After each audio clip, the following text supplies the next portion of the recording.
మాట్లాడే దానికోసం దానికి ఒక ఉప ముఖ్యమంత్రి మళ్ళీ దానికోసం వచ్చి రాబోయే రోజులు ఇంకేదో ఇరగదీస్తారని చెప్పేసి పెద్దగా అనుకునేటటువంటి పరిస్థితి ఏమి కనపడట్లే.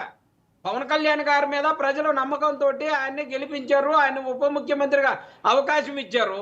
ఆయనేమో గుళ్ళు గోపురాలు అని చెప్పేసి ఆయన తిరుగుతూ ఉన్నాడు. డైవర్ట్ పాలిటిక్స్ ఇక్కడ ఏం లేదు. చంద్రబాబు నాయుడు గారికి ఇక్కడ కావాల్సినటువంటి ఎప్పుడు కావాలంటే అప్పుడు వచ్చి ప్రెస్ మీట్ పెట్టి మీడియా ద్వారా మాట్లాడేసి ఆ డైవర్ట్ పాలిటిక్స్ అంతా చేయడానికి ఆయనకు ఉన్నటువంటి ఇమేజ్ను వాడటానికి తప్పితే వేరే శూన్యం. రేపు వచ్చినా చేసేదేమీ లేదు, ఇంకా 4 ఏళ్ళు ఉన్నా చేసేదేమీ లేదు. ఇంతకన్నా పవన్ కళ్యాణ్ గారి గురించి పెద్దగా మాట్లాడాల్సిన అవసరం కూడా. శివపార్వతి గారు ఏంటి చెప్పానండి, రేపు వచ్చిన తర్వాత పవన్ కళ్యాణ్ గారు ఈ హామీ మీద సంతకం పెట్టిస్తారని చెప్పానండి. చిన్నపరెడ్డి గారు మీద అయింది కదా టర్మ్, ఆయన మాట్లాడండి శివపార్వతి గారు. ఈయన వైఎస్ఆర్సీపీ పార్టీ కార్యకర్తలను జగన్మోహన్ రెడ్డి గారు కాపాడుకుంటున్నారంట. ఎక్కడ ఏదో ఏదో సెల్లులు పెట్టారంట. ఏంటండి పెట్టింది? ఇందాక ఆయన చెప్తున్నారు లీగల్ సెల్ పెట్టారంట. కంట్రోల్ రూమ్స్ పెట్టినట్టు ఎక్కడ పెట్టారండి? ఏదో ఒక నెంబర్ చెప్పండి. శివపార్వతి గారు అది డిబేటబుల్ పాయింట్ ఏం కాదు. లీగల్ సెల్ అన్నది అన్ని ఉంటది. ఆ టీడీపీ పుట్టిన దగ్గర నుంచి ఉన్నది లీగల్ సెల్. కనీసం వాళ్ళు లీగల్ సెల్ లాయర్లే. కనీసం ఆయన ఇప్పుడు వరకు పొన్నవాళ్ళు సుధాకర్ గారు ఎక్కడ పోయారు, అడ్రస్ లేరు. నా వల్ల కాదని దండం పెట్టి పారిపోయారు. ఆయన కనీసం ఒక బెయిల్ ఇప్పించడానికి కూడా సరైన నాలెడ్జ్ లేదు. ఇంకా ఇట్లాగ లాయర్లు ఎవరు కార్యకర్తలు పనిచేయట్లేదని సోషల్ మీడియా అంతా గగ్గోలు పెడుతున్నారు వైఎస్ఆర్సీపీ పార్టీ కార్యకర్తలు. మీకోసం మేము అది చేసాం ఇది చేసాం, కనీసం ఒక పలకరింపు లేదు, ఒక ఇది లేదు, మా కోసం మీరు ఏం మాట్లాడలేదు, మిమ్మల్ని నమ్ముకొని మేము అన్ని బూతులు తిట్టినందుకు ఈ రోజు మేము చాలా అవస్థలు పడుతున్నాం అని చెప్పి సోషల్ మీడియా వేదికగా వాళ్ళు ఏదో కడుపు చించుకుంటే కాళ్ళ మీదకి వచ్చి ఏడుస్తుంటే ఈయన ఏదో కంట్రోల్ రూములు పెట్టారంట, రక్షిస్తున్నారంట. రక్షిస్తే విజయసాయి రెడ్డి గారు బయటకు ఎందుకు వెళ్ళిపోతారు? వాళ్ళ అమ్మ చెల్లి ఎందుకు బయటకు వెళ్ళిపోతారు? మీ కార్యకర్తలు రోజుకు 100ల సంఖ్యలో ఎందుకు బయటకు వెళ్ళిపోతారు? ముందు మీరు సమర్థించుకోవాలన్నా ప్రజలంతా అమాయకులేం కాదు. ఇంకోటి అన్నారు పవన్ కళ్యాణ్ గారు హామీల గురించి చెప్పాలని. ఖచ్చితంగా ఏవైతే చెప్పారో హామీలు అవి అన్ని ఏవైతే హామీ ఇచ్చారో 6 సూపర్ 6 అన్నారు, అందులో 3 అయిపోయినాయి, ఇంకా 3 ఉన్నాయి. ఆ 3కి టైం ఉంది, ఇంకా 4 ఏళ్ళు టైం ఉంది. 4 ఏళ్లలో అమలు కాకపోతే మీరు అడిగే కాదు, ప్రజలే తిరస్కరిస్తారు. ఒకటి గుర్తుపెట్టుకోండి, మీరు ఏదైతే కక్షపూరిత రాజకీయం చేశారో ప్రజలు వ్యతిరేకించారు. కూటమి ప్రభుత్వం కూడా అలాంటి వ్యవహార శైలి వ్యవహరిస్తే ప్రజలు ఏమి క్షమించరు.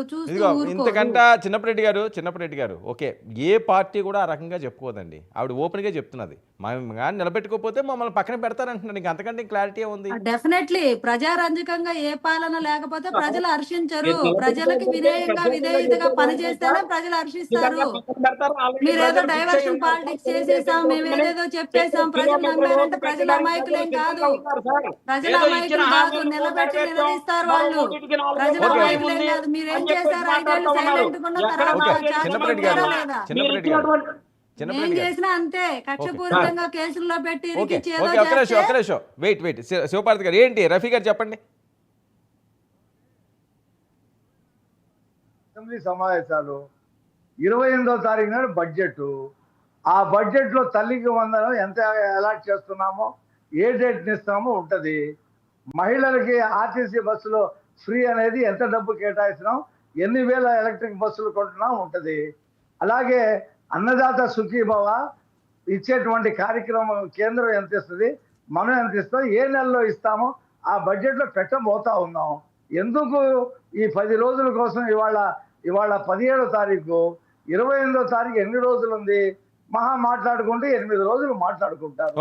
మేము సూపర్ రఫీ గారు ఇంకో విషయం పెద్ద ఎత్తున వైరల్ అవుతున్న అంశం ఏంటంటే, వినండి రఫీ గారు ఓకే, అప్పుడు చూద్దామండి అసెంబ్లీ సెషన్స్ ఖాళీగా ఉంది. ఓకే, అసెంబ్లీ సెషన్స్ లో చూద్దాం. రఫీ గారు నా మాట వినండి. లోకేష్ గారి పూర్తి స్థాయి పగ్గాలు త్వరలోనే అప్పచెప్పబోతున్నారట, నిజమా? వినిపించిందండి? మీ వాయిస్ మ్యూట్లో ఉంది. ఓకే వినండి. లోకేష్ గారికి పూర్తి స్థాయి బాధ్యతలు అప్పచెప్పబోతున్నారట, పగ్గాలు ఇవ్వబోతున్నారట, భవిష్యత్ పార్టీ అధ్యక్షుడిగా రూపాంతరం చెందబోతున్నారట, నిజమా? ఏమండి,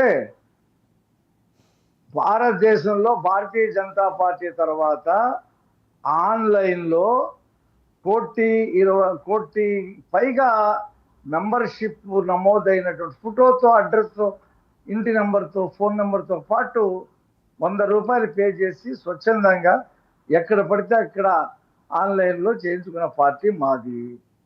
మేము జిల్లా మహానాడు జరుపుకుంటాం. మే 28, 27, 28, 29 3 రోజులు మహానాడు జరుగుతుంది. ఆ మహానాడులో జాతీయ అధ్యక్షుడు ఎవరు, ఆంధ్రప్రదేశ్ రాష్ట్ర అధ్యక్షుడు ఎవరు, తెలంగాణ రాష్ట్ర అధ్యక్షుడు ఎవరు ప్రతినిధులు ఎన్నుకుంటారు. దానికి ఇంకా 4 నెలల సమయం ఉంది. ముందే మేము ఎలా చెప్తాం, మహానాడు జరగకుండా మహానాడులో జరుగుతాయి ఆ నిర్ణయాలు.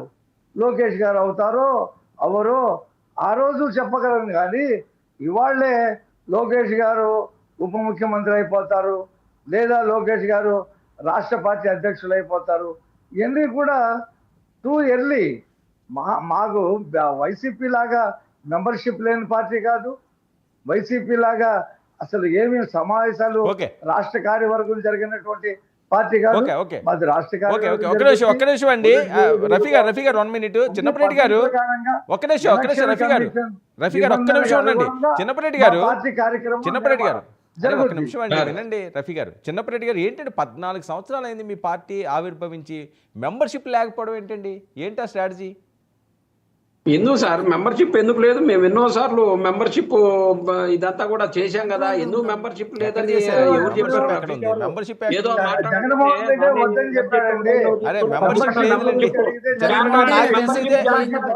కాదు నాకు తెలిసి అయితే అది అఫీషియల్ గా ఇప్పుడు తెలుగుదేశం పార్టీకి ఉన్నట్టుగా ఆయన చెప్పినట్టుగా ఆధార్ కార్డులు ఎక్కడ అడ్రస్ పక్కా ప్రూఫ్ తో ఆ టైప్ ఆఫ్ మెంబర్షిప్ అయితే బీజేపీ తర్వాత వాళ్ళకే ఉన్నది దేశంలోని, వేరే వాళ్ళకి ఎవరికి కూడా అంత స్ట్రెంత్ లేదు సార్. ప్రజలని భయపెట్టి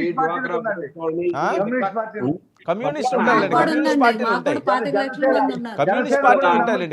పార్టీకి ఎక్కువ ఉంటుంది అది మెంబర్షిప్. మా జనసేన పార్టీకి కూడా ఉందండి, 25 లక్షల మంది ఉన్నారు. మెంబర్షిప్ నేను అదే అంటున్నాను. ఇప్పుడు